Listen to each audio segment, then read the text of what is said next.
গল্পের শুরুতেই আমরা কোরিয়ার একটা নামকরা স্কুল দেখতে পাই। এই স্কুলের শহরের সবথেকে মেধাবী আর বড়লোকের ছেলেমেয়েরাই পড়াশোনা করে। তবে বাইরে থেকে স্কুলটাকে যেমনই মনে করা হোক না কেন, এর ভেতরে চলে এক পৈশাচিক বুলিং কর্মকাণ্ড। আর এদিকে কোরিয়ার সরকার তো বুলিং নিয়ে সবসময় সবাইকে সতর্ক করে যাচ্ছে। এরপর আমরা একটা ছেলেকে খুব বেপরোয়াভাবে গাড়ি চালিয়ে স্কুলে ঢুকতে দেখি। তার গাড়ির দরজা খোলার জন্য আগে থেকে সেখানে একজন দাঁড়িয়ে আছে, আর এই ছেলেটার নাম হলো ইয়ং। এই গোটা স্কুলে সেই সমস্ত বুলিং কর্মকাণ্ড লিডার। কোনো কারণ ছাড়াই ইদানিং সে সুজিন নামের একটা ছেলেকে প্রচন্ড বিরক্ত করছে। দলবল নিয়ে তাকে মারধর করা থেকে শুরু করে পচা খাবার খাওয়ানো পর্যন্ত কিচ্ছু বাদ দিচ্ছে না। ইয়ং এর আসলে এতটাই সাহস ছিল যে সে তো একদিন স্কুলের অ্যানাউন্সমেন্ট রুমে গিয়ে টিচার এবং শিক্ষার্থীদের উদ্দেশ্য করে বলে যে যদি কেউ তার লিমিট ক্রস করে তাহলে আমার হাতেই তাকে মরতে হবে, আর এই স্কুলে আমি যে কথা বলবো সেটাই শেষ কথা। ছাত্রছাত্রীরা সবসময় ইয়ং এর ভয়তে পুরো কুঁকড়ে থাকতো। আর ঠিক এইরকম একটা সিচুয়েশনে তাদের স্কুলে লিসা নামের একটা সুন্দরী টিচার এসে জয়েন করে। তবে লিসার পার্মানেন্ট হওয়ার জন্য আগে তাকে এখানে 3 মাস ইন্টার্নশিপের মতো ক্লাস নিতে হবে। লিসা প্রচন্ড হাসি খুশি একটা মেয়ে, সে চেষ্টা করে সবার সঙ্গে ভালোভাবে কথা বলার, কিন্তু অফিসে আসার পরে সে অনেক কানাঘুষা শুনতে পাচ্ছিল। আর এদিকে তো 3 মাস তাকে খুব ভালোভাবে ক্লাস নিতে হবে তার চাকরিটাকে পার্মানেন্ট করার জন্য। এই জন্য সে সবার কথায় কান না দিয়ে মন দিয়ে ক্লাস করাতে থাকে। কিন্তু লিসা আজকে যখন ওয়াশরুমে ছিল তখনই পাশে 2টা মহিলা এসে বা নিজেদের মধ্যে গল্প করতে করতে বলে যে লিসাকে যে শিক্ষিকার বদলে এখানে আনা হয়েছে সে নাকি কয়েক মাস আগে আত্মহত্যা করেছে। এই কথা শুনে তো লিসা ওয়াশরুমের মধ্যে থেকে একটা সাউন্ড করে বসে। আর তখন সেখানে থাকা লিয়ান নামের একটা টিচারও বুঝতে পারে যে লিসা তাদের সব কথাই শুনতে পেয়েছে। তাই এরপর ওয়াশরুম থেকে বের হওয়ার পর সে লিসাকে আলাদা একটা রুমে নিয়ে যায় আর তাকে সাবধান করে দিয়ে বলে যে এই স্কুলে ইয়ং নামের একটা বখাটে ছেলে আছে। ও ছোটবেলা থেকে প্রচন্ড অসভ্য। এর আগে অনেকগুলো ছেলেই ওর বুলিং এর শিকার হয়েছে। একটা মেয়েকে তো এমন ভাবে মেরেছে যে সে এখন চিরজীবনের জন্য পঙ্গু হয়ে গিয়েছে। ও স্কুলের বাইরে যে সমস্ত ছোট ছোট দোকানদার আছে তাদেরকে গিয়েও বিরক্ত করে। আর আমরা তো আইডিয়া করছি তোমার আগে যে টিচার এখানে ছিল তাকেও ইয়ং বাধ্য করেছে আত্মহত্যা করতে। তাই তুমি প্লিজ একটু সাবধানে থেকো, আর ভুলেও কিন্তু বাচ্চাদের মারামারি বা ঝগড়ার মধ্যে নিজেকে জড়িয়ে ফেলবে না। এই 3 মাস তোমাকে সবকিছু এক কান দিয়ে শুনে এক কান দিয়ে বের করে দিতে হবে, কোনো কিছুতেই ঢোকা যাবে না। ইয়ং এর পরিবার কিন্তু অনেক ধনী, তার বাবা একজন ব্যবসায়ী আর মা আবার উকিল। এই জন্য কোনো আইনও ইয়ং এর কিচ্ছু করতে পারে না। টাকা আর পাওয়ার দুটোই তাদের আছে। এই কথাগুলো শুনে লিসার অনেক অদ্ভুত লাগে। তারপর বাড়িতে এসে সে তার বয়ফ্রেন্ডকে সবটাই খুলে বলে যে এরকমটা তো আর দিনের পর দিন চলতে পারে না, আমি ওদেরকে কাউকে ছাড়বো না, অন্যায়ভাবে ওরা কাউকে মারবে কেন। লিসা আসলে পেশায় আগে একজন নামকরা বক্সার ছিল। একবার সে অলিম্পিকেও চান্স পেয়েছিল, কিন্তু কোনো একটা কারণে সে আর যেতে পারেনি। এরপর লিসা তার বয়ফ্রেন্ডকে নিয়ে একটু শপিং এ বের হয়, আর ওখানে একটা বিড়ালের মাস্ক তার প্রচন্ড পছন্দ হয়ে যায়। এরপর ওটা কিনে নিয়ে বাড়ি ফিরছিল, কিন্তু আসার পথে দেখতে পায় একটা বড় দোকানের সামনে একটা বৃদ্ধা মহিলা বসে আছে, কিন্তু এই দোকানদার এসে তাকে অন্যায়ভাবে তাড়িয়ে দিচ্ছে। এটা দেখেই তো লিসার অনেক খারাপ লাগে। সেই মহিলার কাছে থাকা সমস্ত খাবারগুলো কিনে নিয়ে তাকে একটু সাহায্য করে। তো এর পরের দিন লিসা যখন প্রথম বড়দের ক্লাস নিতে যায় সে তো সবার মন জয় করে নেয়। স্টুডেন্টদের সাথে সে এতটা হাসি খুশি ব্যবহার করে যে সবাই তার ক্লাস পছন্দ করতে শুরু করে। কিন্তু এরপরেই শুরু হয়ে যায় সেই পৈশাচিক কাজ। ইয়ং স্কুলে থাকা সমস্ত সিসি ক্যামেরাগুলোকে টেপ দিয়ে বন্ধ করে দেয়, আর তারপর সুজিন নামের ছেলেটাকে আবারও অনেক মারধর করতে শুরু করে। এইসব কিছু আবার লিসা দেখতে পায়, কিন্তু ওই টিচার লিওনের কথা মতো সে প্রথমে এটাকে অ্যাভয়েড করে। তবে কিছুক্ষণ পর যখন সে শুনতে পায় যে ইয়ং এবার সুজিনের মাথায় লাথি মারতে যাচ্ছে তখন সে নিজেকে কোনোভাবেই আটকে রাখতে পারে না। বুদ্ধি করে কোনো মতে সে ইয়ংকে থামিয়ে দেয় আর হাসি মুখে সুজিনকে ওখান থেকে নিয়ে ক্লাসরুমে ফিরে আসে। কিন্তু ইয়ং তো প্রচন্ড রেগে যায়, কারণ এই প্রথম সে কাউকে মারতে পারল না। আর এরপরেই তো সে লিসার খোঁজ খবর নিতে শুরু করে, কারণ লিসাই হলো একমাত্র মেয়ে যে তাকে কাউকে মারা থেকে আটকেছে। এদিকে ওই দিন রাতের বেলায় বাড়ি ফিরে এসে সুজিন তো প্রচন্ড ভেঙে পড়েছিল। তার মনে হচ্ছিল যে সে সুইসাইড করে ফেলবে, আবার মনে হচ্ছিল বক্সিং শিখে সে ইয়ংকে মারবে। এই কথাগুলো ভাবতে ভাবতে তার রাতটা পার হয়ে যায়। এর পরের দিন স্কুলে এসে সুজিন এক দৃষ্টিতে লিসার দিকে তাকিয়ে থাকে। লিসাও তখন ব্যাপারটা বুঝতে পারে যে সুজিন হয়তো বা তাকে কিছু বলতে চাচ্ছে, তাই সে সুজিনকে আলাদা একটা রুমে নিয়ে যায়। এরপর লিসা তাকে জিজ্ঞাসা করে যে তোমার সঙ্গে ইয়ং এত খারাপ ব্যবহার করে, তুমি স্কুলে কমপ্লেন জানাওনি? সুজিন তখন বলে যে অনেক আগেই জানিয়েছি ম্যাম, কিন্তু কোনো কাজ হয়নি। টিচাররা মনে করে আমি ইয়ং এর একটা মজা করার পাত্র। আমি তো ডিরেক্টরের কাছেও বলেছি, কিন্তু সেও কোনো অ্যাকশন নেয়নি, উল্টো আমাকে অন্য স্কুলে চলে যাওয়ার কথা বলেছে। লিসা তখন জিজ্ঞাসা করে যে তুমি এ ব্যাপারটা পুলিশকে জানাওনি? সুজিন বলে যে আমি পুলিশকেও জানিয়েছি, কিন্তু পুলিশ নাকি ইয়ং এর বিরুদ্ধে কোনো প্রমাণই খুঁজে পায়নি। আর আমি যেদিন পুলিশকে এই কথা বলেছিলাম ওই দিন ইয়ং আমাকে বক্সিং রিংয়ে নিয়ে গিয়ে প্রচন্ড মারধর করেছে। সুজিন তখন এর থেকে লিসার কাছে সাহায্য চায়। সে বলে যে ম্যাম, পারলে আপনি একমাত্র পারবেন এই বুলিং থেকে আমাকে রক্ষা করতে। এদিকে লিসা তো কিছুই বুঝতে পারছে না, কারণ সে তো মাত্র 3 মাসের জন্য এখানে এসেছে, আর যেখানে ডিরেক্টরি কিছু করতে পারছে না সে ওখানে সুজিনকে কিভাবে সাহায্য করবে। ঠিক ওই সময় আবার ইয়াং এর দলে 2টা ছেলে লিসা আর সুজিনকে এক রুমে কথা বলতে দেখে ফেলে, আর সেগুলো ভিডিও করে নেয়। এরপর বাড়ি ফেরার পর লিসা বারবার চিন্তা করছিল যে সে কিভাবে সুজিনকে সাহায্য করতে পারে। অনেকক্ষণ চিন্তা ভাবনা করার পর সে ডিসিশন নেয় যে আগামীকালকে সে ইয়ং এর সঙ্গে গিয়ে স্কুলে কথা বলবে। তাই পরের দিন সকালে এসে সে প্রথমে ইয়ং এর সঙ্গে এই ব্যাপারে কথা বলে তাকে অনেক বোঝাতে লাগে যে তোমার যদি কোনো সমস্যা থাকে তুমি সেটা আমাকে বলতে পারো, কিন্তু তুমি শুধু শুধু কেন স্কুলের ছেলে মেয়েদেরকে এইভাবে মেরে বিরক্ত করো? এই কাজগুলো প্লিজ আর করো না, এতে স্কুলের পরিবেশ নষ্ট হয়। কিন্তু ইয়াং তো এখানে লিসার একটা কথাও শোনে না, উল্টো তাকে আরো কুপ্রস্তাব দিয়ে দেয়। এটা শুনে তো লিসা প্রচন্ড রেগে যায় আর তাকে বলে যে তোমার মা বাবা তোমাকে একটা বেয়াদব তৈরি করেছে। এটা শুনে ইয়াং যখন আবার লিসাকে মারতে যাবে তখন লিসা তো একটুও ভয় না পেয়ে তার সামনেই দাঁড়িয়ে থাকে। তাই ইয়ং তখন তার কানে কানে গিয়ে বলে যে তোর যা ইচ্ছা হয় তুই তাই করে নে, আমি একদমই থামবো না। এইবার তো লিসা প্রচন্ড রেগে যায় আর ইয়াং এর সব বুলিং এর বিষয়ে একটা পোস্ট লিখে অ্যানোনিমাসলি ওটা আবার সোশ্যাল মিডিয়াতে গিয়ে পাবলিক করে দেয়। এদিকে স্কুলের সমস্ত টিচাররা তো এই পোস্ট দেখে প্রচন্ড ঘাবড়ে যায়, কারণ এর আগে কখনোই কেউ ইয়ং এর ব্যাপারে এত খোলাখুলিভাবে কথা বলেনি। এই পোস্টটা মাত্র কয়েক ঘন্টার মধ্যেই পুরো ভাইরাল হয়ে যায়। সব জায়গায় এখন ইয়ংকে নিয়ে আলোচনা হচ্ছে। তাই ইয়ং এর মা সরাসরি তখন স্কুলে চলে আসে আর সমস্ত টিচারদেরকে অপমান করে বলতে থাকে যে কার এত বড় সাহস, কে আমার ছেলেকে নিয়ে এসব লেখালেখি করেছে। যদি একবার আমি বের করতে পারি এই কাজটা কে করেছে, তাহলে কিন্তু আমি তার নামে মানহানির মামলা করে তাকে জেল খাটাবো, সাথে 5 কোটি টাকা জরিমানাও করব। এত টাকা জরিমানার কথা শুনে তো লিসা প্রচন্ড ভয় পেয়ে যায় আর স্বীকার করে নেয় যে সে এই কাজটা করেছে। এরপর সে হাঁটু গেড়ে বসে ইয়ং এর মার কাছে বারবার অনুরোধ করে যে আমি আর এই কাজ কখনোই করব না, প্লিজ আমাকে মাফ করে দেন। কিন্তু ইয়ং এর মা তো সবার সামনে তাকে অনেক অপমান করে কথা বলে, এমনকি চাকরি থেকে বরখাস্ত করে দিতে বলে। ওই সময় আবার বাইরে থেকে ইয়ং সুজিনকে ধরে নিয়ে এসে স্কুলের ভেতরের এই সব কাহিনী দেখায় আর বিদ্রুপ করে বলে যে কি রে, তুই যার কাছে সাহায্য চাইতি সেই দেখ এখন আমার মার কাছে হাঁটু গেড়ে বসে তার প্রাণের ভিক্ষা যাচ্ছে। এই দৃশ্য দেখে তো সুজিন নিজে অনেক ভেঙে পড়ে। এরপর যখন ইয়ং এর মা স্কুলের ডিরেক্টরের কাছে এসে লিসাকে বরখাস্ত করার কথা বলে তখন ইয়ং ডিরেক্টরকে বলে যে ওকে বরখাস্ত করার কোনো দরকার নেই, তুই যদি ওকে এখান থেকে বেরই করে দিস তাহলে আমি কার সঙ্গে মজা করব? প্রতিপক্ষ যদি সমানে সমান না হয় তাহলে খেলে আর মজা নেই। ওই টিচার লিসাকে আমি নিজে হাতে শাস্তি দিতে চাই আর তার জন্য তো ওকে এখানেই থাকতে হবে। এরপর রাতের বেলা লিসা এসে আজকের সমস্ত ঘটনায় তার বয়ফ্রেন্ডকে খুলে বলে। তার বয়ফ্রেন্ড আবার পেশায় একজন পুলিশ ছিল, তাই সে লিসাকে বলে যে দেখো আমি ইয়ং এর ব্যাপারে অলরেডি সমস্ত খোঁজ খবর নিয়েছি, ওর ফ্যামিলি ব্যাকগ্রাউন্ড অনেক স্ট্রং, তুমি যদি ওর সঙ্গে আইনিভাবে লড়তে যাও তাহলে কোনোভাবেই ধোপে টিকতে পারবে না। তার উপর ওর মা আবার একজন উকিল, তাই কেস করেও কোনো লাভ নেই। এরপর তার বয়ফ্রেন্ডকে বাই বলে লিসা চলে আসে রাতে একটা রেস্টুরেন্টে খেতে, কিন্তু ঠিক তখনই ইয়ং তার দলবল নিয়ে সেখানে এসে হাজির হয়। সে লিসাকে চারপাশ থেকে ঘিরে ধরে আর সরাসরি তাকে শাসাতে শুরু করে। সে বলে যে আমি তো তোমাকে অনেক পছন্দ করি, কিন্তু তুমি কেন বারবার আমার বিরুদ্ধে চলে যাচ্ছ বলো তো ডার্লিং। আর ইয়ং তখন তাকে আবারও মনে করিয়ে দেয় যে তার অবাধ্য হলে পরিণামটা ঠিক কতটা ভয়াবহ হতে পারে। এরপর সে হুমকি দিয়ে লিসাকে বলে যে শোনো, যদি বেশি বাড়াবাড়ি করো তবে আমার কাছে থাকা আজকের ভিডিওটা কিন্তু আমি ইন্টারনেটে ভাইরাল করে দেব, যেখানে তুমি হাঁটু গেড়ে বসে আমার মায়ের কাছে প্রাণের ভিক্ষা চাচ্ছ। এটা বলেই ইয়ং তখন তার সঙ্গীদেরকে নিয়ে সেখান থেকে চলে যায়। চরম অপমান আর হতাশায় লিসা যখন বাড়ির পথে ফিরছিল তখনই হঠাৎ করে রাস্তায় এক পথচারীর সঙ্গে তার ধাক্কা লাগে। মন ভালো না থাকার কারণে তো লিসা তখন শান্তভাবেই তার কাছে ক্ষমা চেয়ে সেখান থেকে চলে যেতে লাগে, কিন্তু লোকটা তখন অকারণে তার সঙ্গে তর্কে জড়িয়ে পড়ে আর একটা পর্যায়ে তো লিসার গায়ে গিয়ে হাত তোলে। আর ওই মুহূর্তে আবার লিসার ইয়ং এর করা সমস্ত কুকীর্তির কথাগুলো মনে পড়ছিল। এমনিতেই তো সে প্রচন্ড রেগেছিল, তাই এরপর তো রাগ এসে ওই লোকটাকে একটা উচিত শিক্ষা দেয় আর মনে মনে প্রতিজ্ঞা করে যে এখন থেকে সে আর মুখ বুজে কিচ্ছু সহ্য করবে না, সবসময় অন্যায়ের প্রতিবাদ করবে। ওই দিন রাতে আবার বাস্কেটবল কোর্টে ইয়ং আর তার বন্ধুরা অন্য একটা দলের সঙ্গে খেলায় মেতেছিল, কিন্তু খেলার মাঝখানে আগের অভ্যাসের মতো ইয়ং এর প্রতিপক্ষকে মারধর করতে শুরু করে। আর ঠিক তখনই সেখানে আবির্ভাব ঘটে আমাদের লিসার। তবে লিসা আজকে তার নিজের পরিচয় আসেনি। প্রতিশোধের নেশায় সে তার প্রিয় বিড়ালের সেই মুখোশটা পরে একদম ছেলেদের পোশাক পরে নিজেকে লুকিয়ে ইয়ং এর সামনে এনে দাঁড় করায়। কোনো কথা না বলেই তো পুরো অতর্কিতভাবে ইয়ং এর উপর ঝাঁপিয়ে পড়ে আর তাকে একটা হাড় ভাঙা মার দেয়।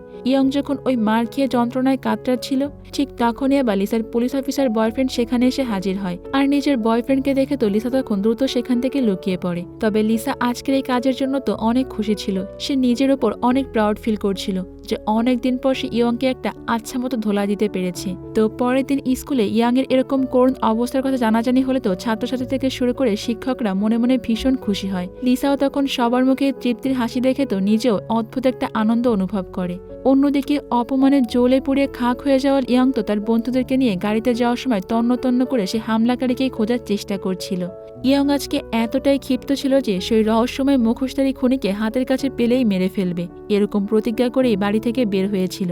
কিন্তু সে তো ঘুণাক্ষরেও বুঝতে পারছে না যে এর পেছনে লিসার হাত রয়েছে।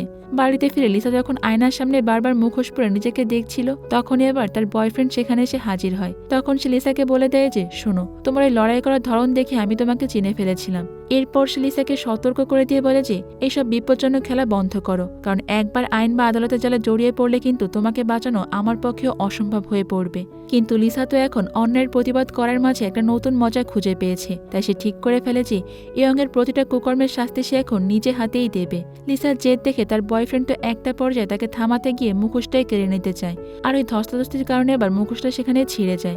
নিজের মুখোশটা ছিঁড়ে যেতে দেখে তো লিসা প্রচন্ড রেগে যায়। কিন্তু পরের দিন আবার ঠিকই একটা দর্জির কাছে গিয়ে মুখোশটা ঠিক করে নেয়। এইদিকে লিসার হাতে মার খাওয়ার সে ঝাল আবার ইয়ং গিয়ে মিটায় অসহায় সুজিনের ওপরেই। সে সুজিনকে প্রচন্ড অপমান করে, তার গা থেকে সমস্ত জামা কাপড়ই খুলে নেয় আর বিভিন্ন উল্টাপাল্টা জিনিস তার গায়ে লিখে দেয়। এরপর বলে যে মাত্র 10 মিনিটের মধ্যে তুই আমার জন্য ফ্রাইড চিকেন নিয়ে আসবি, আর না হলে তোকে আজকে মেরেই ফেলবো।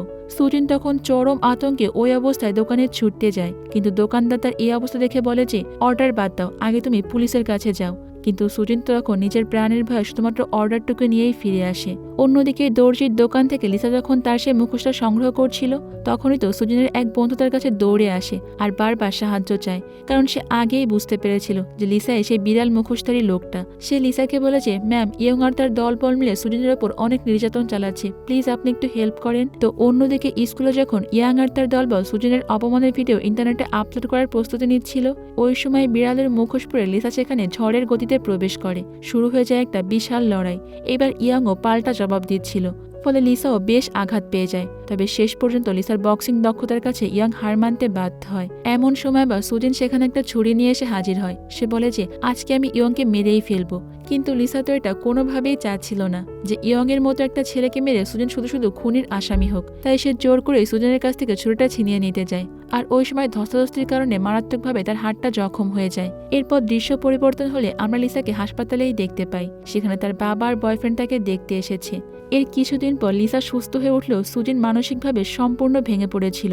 আর এই কঠিন সময়ে সুজিনের পাশে এসে দাঁড়ায় তার একমাত্র অভিভাবক, তার বৃদ্ধা দাদি। এই দুনিয়াতে আসলে সুজিনের দাদি ছাড়া আর কেউ নেই। তার দাদি রাস্তার ধারে রুটি বিক্রি করে কোনো মতে সংসার চালায় আর সুজিনকে পড়াশোনা শেখায়।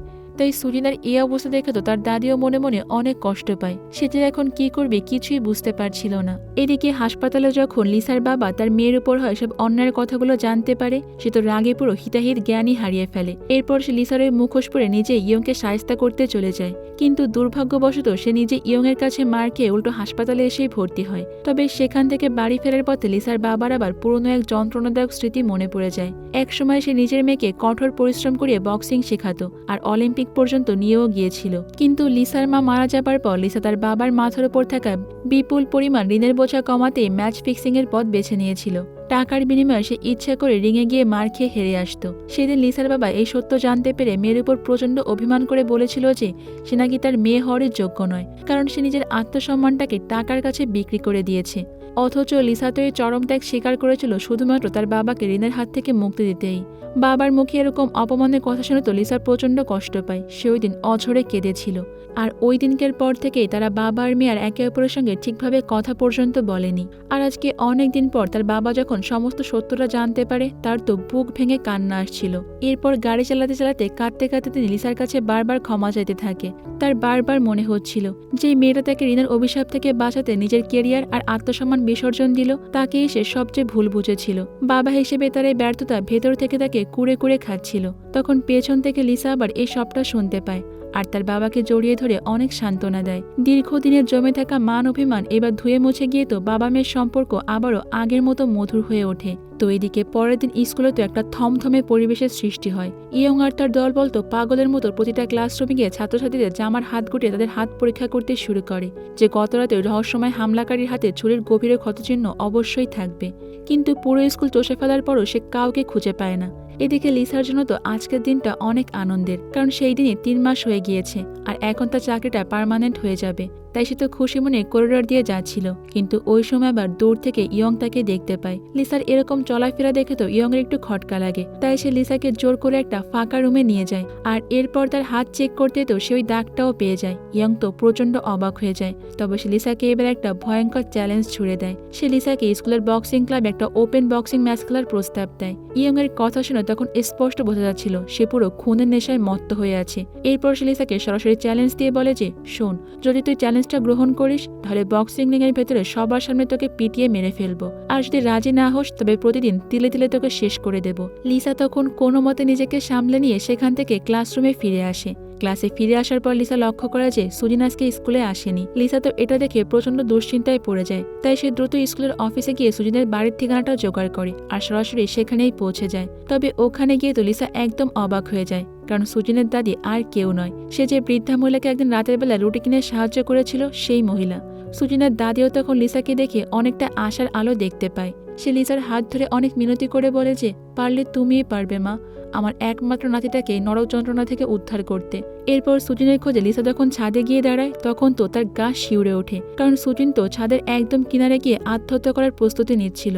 লিসা তখন অত্যন্ত ধীর স্থিরভাবে তাকে বুঝিয়ে শুনিয়ে মৃত্যুর মুখ থেকে ফিরিয়ে নিয়ে আসে। এরপর নিচে নেমে এসে লিসা তাকে প্রশ্ন করে যে, তুমি কেন দিনের পর দিন অমানবিক অত্যাচার সহ্য করেছো? কেন তুমি এই স্কুল ছেড়ে অন্য কোথাও চলে যাচ্ছ না? তখন কাঁদতে কাঁদতে সুজিন লিসাকে একটা করুণ সত্য কথা জানায়। সে বলে যে একবার ইয়ং তার দলবল নিয়ে সুজিনের দাদির ওপর হামলা করেছিল। দাদিকে বাঁচাতে গিয়ে সুজিন সেদিন রুখে দাঁড়িয়েছিল। তখন থেকে সে ইয়ং এর প্রধান লক্ষ্য হয়ে উঠেছে। ইয়ং তাকে স্পষ্ট জানিয়ে দিয়েছিল সুজিন যদি তাদের কথা মতো না চলে বা স্কুল ছাড়ার চেষ্টা করে তবে তারা তার দাদিকেই মেরে ফেলবে।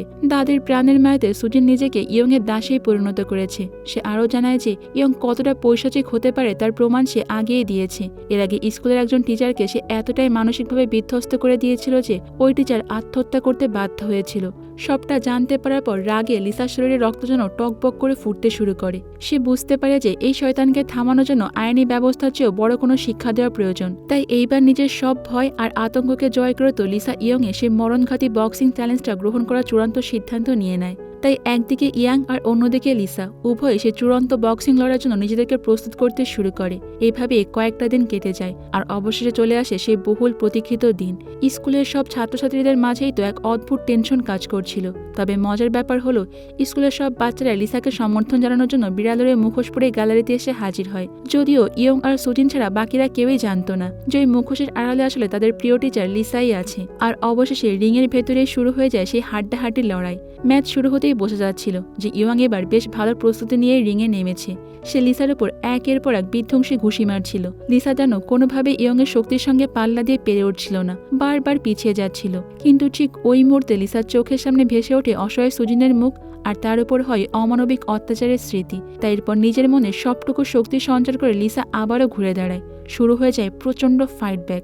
লিসার নিখুঁত বক্সিং স্কিলের সামনে তো ইয়ং একেবারে কোণঠাসা হয়ে পড়ে। আর এরপর লিসার একের পর এক আঘাতে সেও ওখানে রক্তাক্ত হয়ে যায়। ম্যাচের এই পর্যায়ে এসে লিসা এবার একটা সাহসী সিদ্ধান্ত নেয়। সে সবার সামনে নিজের পরিচয় প্রকাশ করে দেবে। এরপর যখন সে রিংয়ের মাঝখানে দাঁড়িয়ে নিজের ওই বিড়াল মুখোশটা খুলে ফেলে তখন তো পুরো স্টেডিয়ামে যেন একদম পিনপন নিরাপত্তা নেমে আসে।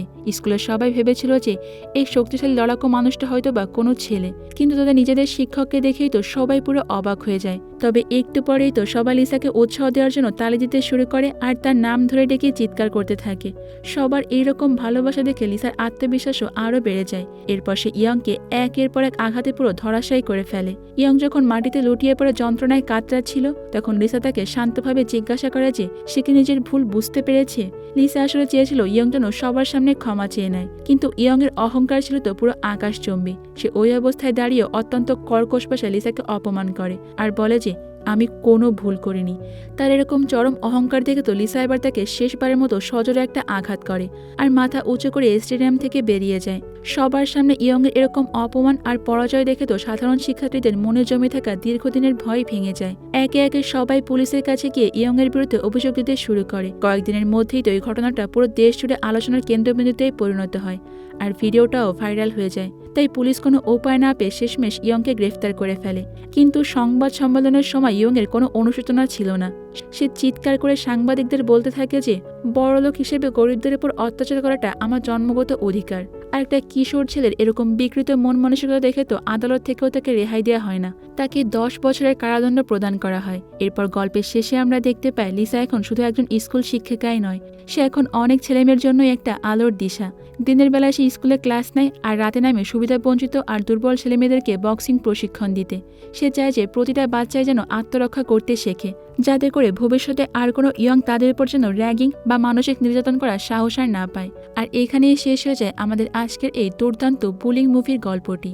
আসলে আমরা সবাই মন থেকে অনেক বেশি ভয় পাই, কিন্তু আমরা সবাই যদি অন্যায়ের প্রতিবাদ করি, সবাই যদি এক হয়ে প্রতিবাদ করি, তাহলে অন্যায় কখনোই আমাদের সামনে টিকে থাকতে পারবে না, তাই না? তো বন্ধুরা, আজকের গল্পটা তোমাদের কাছে কেমন লাগলো? তোমাদের স্কুলে কি কেউ এরকম বুলিং করে, তাহলে তাকেও ইয়ংয়ের মতো একটা উচিত শিক্ষা দিয়ে দাও। তো আজ এই পর্যন্তই থাক, দেখা হবে অন্য কোনো সুন্দর মুভির গল্প নিয়ে ভিন্ন কোনো সময়ে। ততক্ষণ পর্যন্ত তোমরা সবাই অনেক বেশি ভালো থাকবে এবং নিরাপদে থাকবে।